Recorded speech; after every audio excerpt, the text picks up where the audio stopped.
Hello! I was just practicing some painting. How fun is that?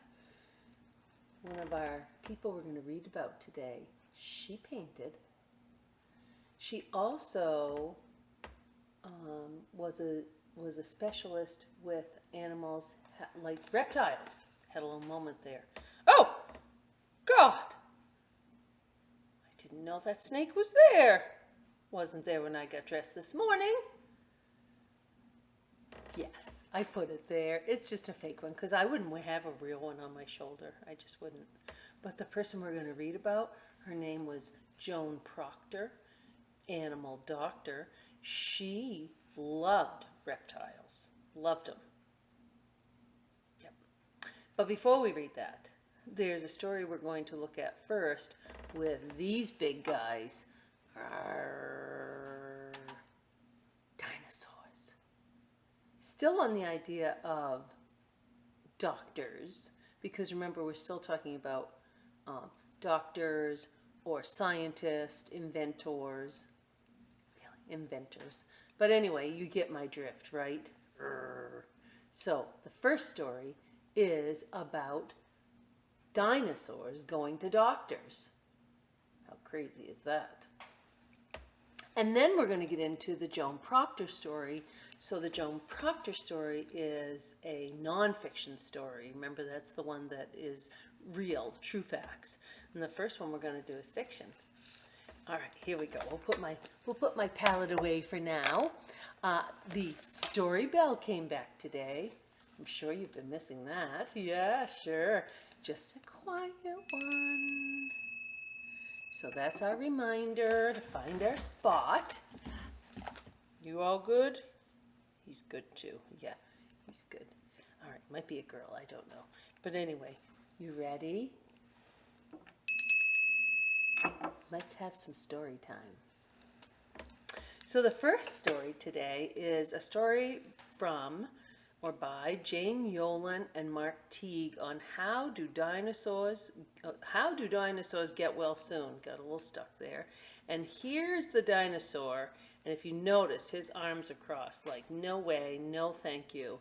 And the first part of the story is about dinosaurs not trying very hard to get along with all the healthcare providers.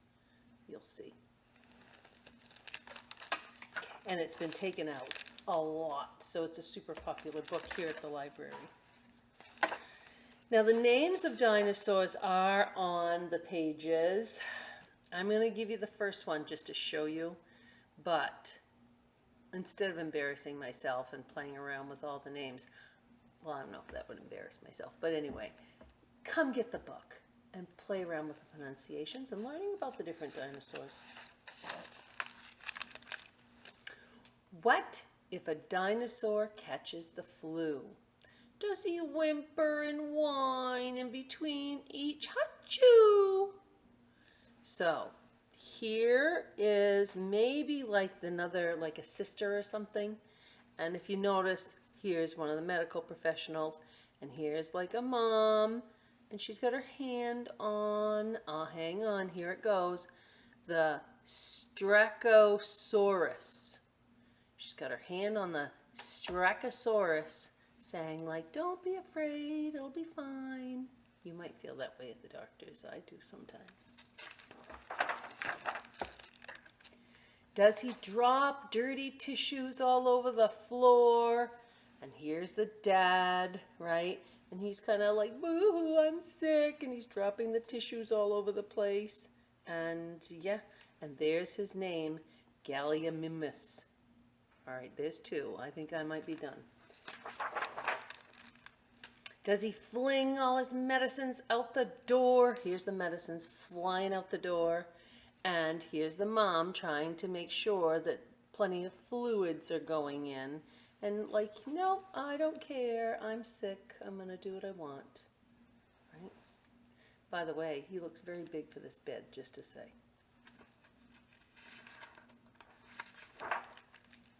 Does he flip off his covers with tooth and with tail? And may I say that is quite a tail.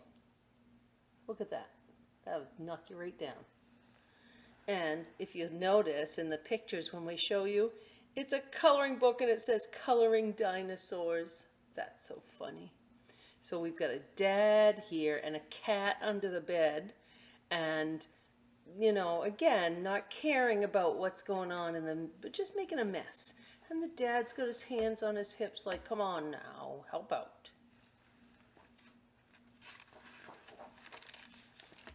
Does he dump out his juice and get sick in a pail? Look at, this is wild, right? So here's the whole dinosaur. Here's the little pail that that great big dinosaur is getting sick in. And look at where the light, the fan and the light are. So look at the size of that dinosaur. Huge.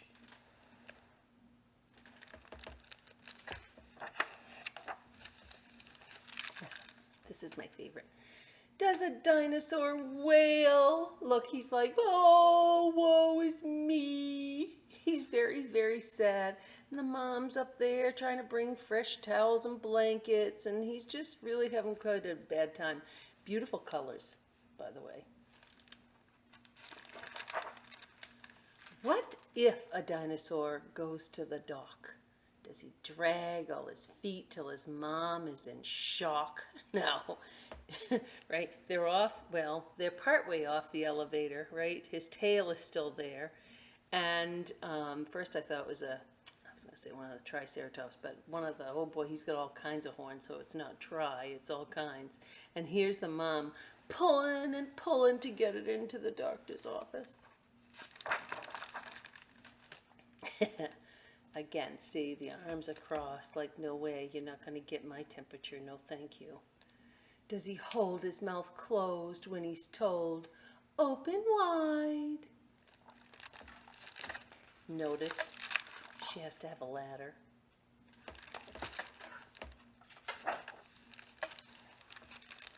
Does he scream? Is he mean? Does he run off and hide? So, this is pretty funny because he thinks he's hiding. If you notice the size of him and his color and whatever, I don't think he could hide. Not anywhere. And he's got his face behind Vogue magazine, which is very funny because it's a fashion magazine. I think that's funny. Right? And the doctor's like, where'd he go? Does he push back each drink, spit his pills in the sink? Does he make a big stink? Is that what you think? No. Now the story's going to flip. He drinks lots of juice, and he gets lots of rest. He's good at the doctors, 'cause doctors know best. So see, now he's like, sure, yeah, and he's even getting a lollipop for doing a good job at the doctors. He's very excited to get that lollipop. He uses his hanky on mouth and on nose. He snuggles right down underneath the bedclothes. So now everybody's happy, mom's smiling, he's using his tissue as a hanky. The world is right. Remember that great big picture with his neck and he was throwing up, getting sick in the pail? Well, here he is again. His neck is so long it goes right off the page. But here, he takes all his medicine without a fight. So now here's him getting it from his dad, his medicine.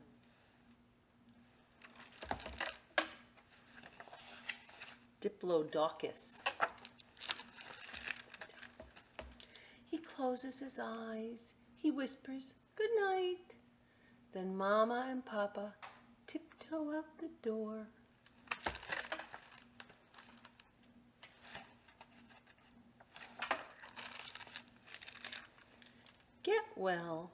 Get well, little dinosaur. And in the very back, if you want to practice, here are all kinds of different dinosaurs with their really fun names. And I know my oldest son was crazy about dinosaurs. In fact, he's a big guy now, but these were his when he was little. So dinosaurs were everywhere in my house. So if you love dinosaurs, this is a book for you. Jane Yolen. So now our that was our fiction story, and now our nonfiction story. I learned a lot when I read this story, as I always do when I read these stories. And this one is about a lady, Joan Proctor, a dragon doctor. I almost said animal doctor, dragon doctor. And this is by Patricia Valdez, and Felicita Salsa is the illustrator. And the thing is with Joan Proctor, she lived in England, the United Kingdom area. She was born in the late 1800s, and she unfortunately didn't have a very long life. But while she was here on our planet, she did some amazing work to help the reptiles. So that's why I have my fun little snake today, right? Because he's a reptile. And there are a ton of reptiles. So we'll talk more about what she did once the story unfolds, some of her accomplishments. So I think this is really cool. This is the end page, and here you have a manual of herpetology, right? So somebody that studies the snakes, right? This is a herpetologist. She was a zoologist, right? We've been to the zoo, and that means she studies animals. And she was an artist too. She was a watercolor artist, and she did her artwork planning what the houses of these animals would look like. Back in the days of long skirts and afternoon teas, a little girl named Joan Proctor entertained the most unusual party guests. Slithery and scaly, they turned over teacups, they crawled past the crumpets. While other girls read stories about dragons and princesses, Joan read books about lizards and crocodiles. Instead of a favorite doll, a favorite lizard accompanied her wherever she went.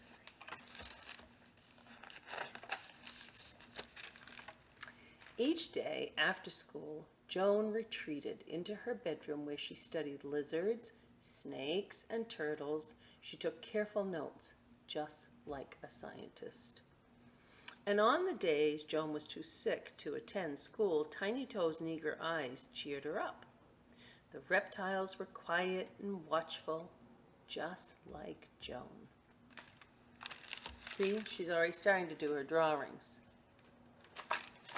She's combining those skills. For her 16th birthday, Joan received a most curious gift, a baby crocodile. She tied a little ribbon around his waist and took him for a walk. She even brought him to math class one day. The student shrieked, the teacher recoiled. Apparently, crocodiles were not welcome at school, unless they tell you to bring them. And notice, I'll show you again here in just a minute, notice the clothing. You could tell that this is not in our time. When Joan grew older, she skipped the parties and dances with her friends. Instead, she sought out the curator of reptiles and fish at the National History Museum. Okay, so there she is now. Notice she's got her friend the crocodile with her. There, Joan and the curator talked snake scale size, shape, texture, patterns, and even evolution, which means how things change over time. Sometimes Joan smuggled in her crocodile. To the delight of the curator, he knew right away that Joan was special. Oh, notice he has his own little dinosaur there on the shelf.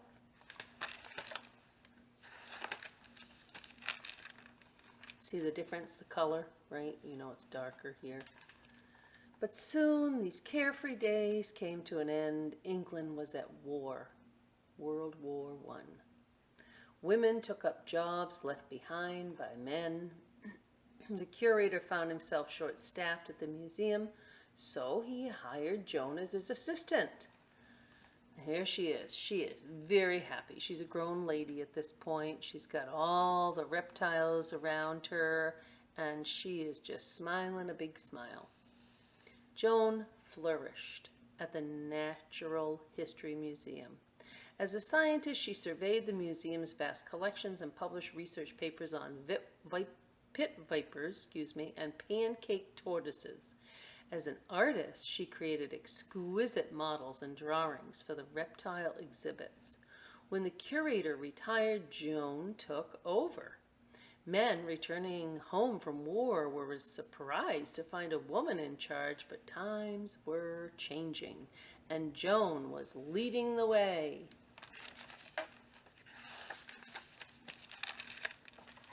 A few years later, the London Zoo decided to replace its old, outdated reptile house. The zoo director asked Joan to design a new home for the animals. Now, she's been working on this all along, right, with her drawings and paintings. Joan knew exactly how to keep reptiles happy. She added elaborate lighting and state-of-the-art heaters that provided hot spots to keep the cold-blooded animals warm. She brought in plants and created artwork that mimicked each animal's natural environment. So, I mean, she made it so it looked like it would look out in the wild. Look at this snake going up the tree.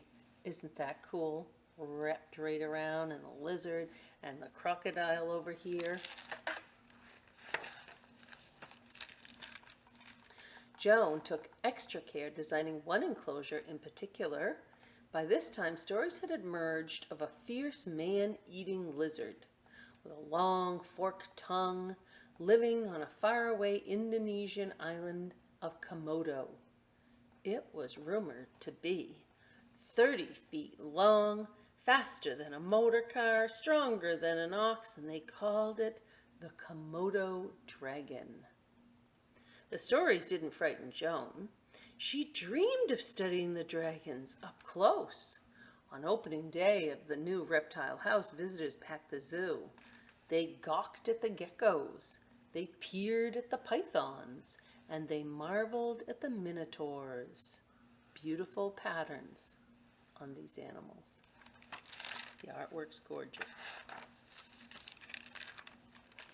But when they reached Joan's special enclosure, they gasped. Oh! 2 7-foot-long lizards stared back at them.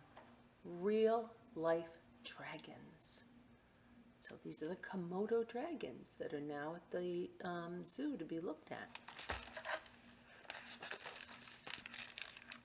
Although the visitors were thrilled, Joan was concerned. One of the Komodo dragons, Zimbawa, did not look well. To the shock of the zoo guests, Joan entered the enclosure. She moved Zimbawa back to the reptile clinic with the help of 6 nervous keepers. The dragon let Joan clean a sore in his mouth with no fuss at all.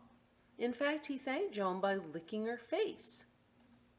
Joan thought Zimbawa was brave. The zookeepers thought Joan was brave.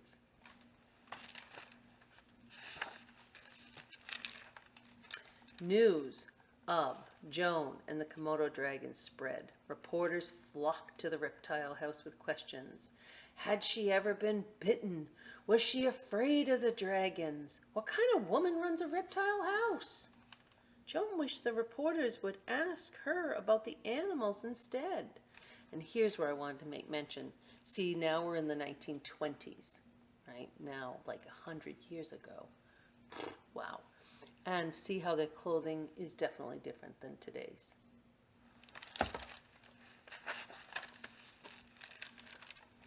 Joan cared for each and every creature in the reptile house, from daily health checks to delicate surgeries. Her dedication and talent could not be matched. Scientists all over the world read about Joan's research, her clinical skills, and the success of the new reptile house. She became an international sensation.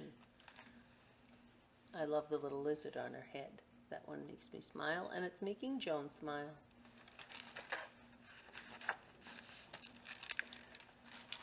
The Zoological Society of London invited Joan to present her Komodo dragon research at a scientific meeting. As Joan took the stage, she wheeled out Zimbawa, sitting freely atop a large table. The audience squirmed in their seats. Joan stroked Zimbawa's head and fed him a pigeon. See the pigeon? Whole. He ate it in one gulp.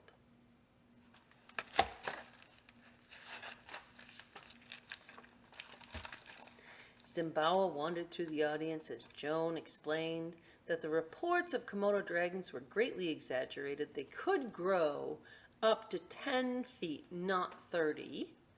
They ran fast, but not as fast as a motor car. And they could be fierce, but they were mostly gentle. When Joan finished the presentation, Zimbawa returned to her side. The audience erupted in applause. They were going like crazy. Whoa! Joan's passion for reptiles never wavered. For the rest of her life, she could be found walking or riding to the zoo with Zimbawa by her side. So here she is, and she didn't live very long in her life, as I told you. And she, in the last few years, she had to be in her wheelchair, but she was there.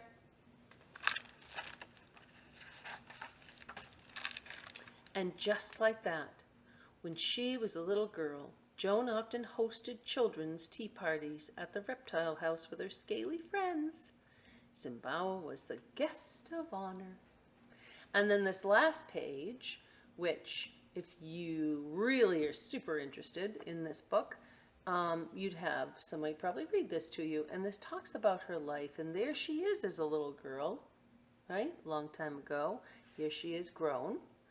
And what's fascinating to me about this is that she was so determined by her passion and interest in reptiles of all kinds that she didn't even attend the university. She was so passionate and interested in her topic that she became super famous in her line of work because of her interest and because of her self-study. That, I think, is really cool. So, I was inspired, and our craft today is a reptile. Ours isn't very big, but it certainly has some true features. I'll show you in just a minute. I'll see you at the table. You know where we're going to be. Hang on.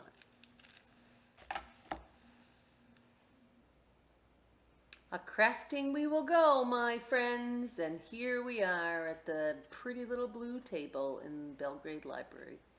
So, I'm hoping you can see our crocodile friend. Looks like he stopped by for a little lunch. He's having a little, oops, sorry. Looks like he has a little snack in his mouth.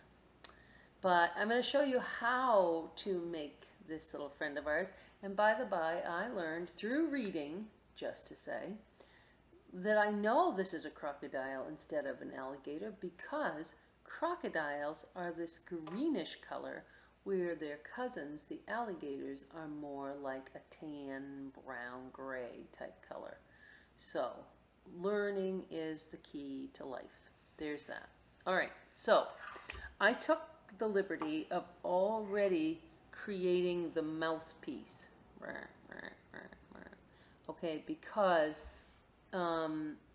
you got to get a really small piece of jagged paper in there, and I just thought it was an easier start for you if I went ahead and did that before you got the craft. So your job would be whatever color, but I used just a regular marker, and I colored green, green, green, green, green all around. And then, if you can notice, to give it more texture, then I went over the green with a grid pattern to give the crocodile more like a scaly skin effect. Yep, and I did on the little tail too. See? All right, now the body. The body in your kit, you'll have different kind of colors, right? And I think that's good, right? Because nothing in nature is just a solid color. I don't think that's the case. And so it's fun to have these different colors and to wrap the body in the different colors. Then you'll have shorter pieces of pipe cleaner. That's what it is. And you'll go ahead and wrap them around and twist the bottom, See how I'm twisting? And then bend the sharp ends to make the little feet. Yep. And oh, yeah, I wanted to just tell you, if you move the front feet further towards the head, then you won't have what I first had when I had him standing up and he was always doing like a face plant. You know, his head was going down first because his head weighs the most. Also in your kit, they're going to be very hard to see. So I think I'll put them on a piece of tape or do something. I'm not quite sure. I haven't figured that out. Because the body is so small, the only thing you can fit on well for the two eyes are these teeny little eyes. Really chicky. And they do have a peel off back, but because they're so tiny, well, if you want to fight with it, you have at it. But I just went ahead and glued it, and because they're so small, regular glue will hold just fine. Okay, so do your coloring, do your rep, and then, yeah, and then put the eyes on. And the last thing, and I'll put some in for your kit too, that'd be fun. So remember, Joan, Proctor would take her crocodile for a walk. Whoops, there goes one. And so anyway, so I'll cut up some of this twine, and you could put it to the back or whatever, however you want to take him for a walk, and you could take your crocodile for a walk around your house. Okay, that's it for this week. Until next time, see you later, alligator. All right, bye-bye.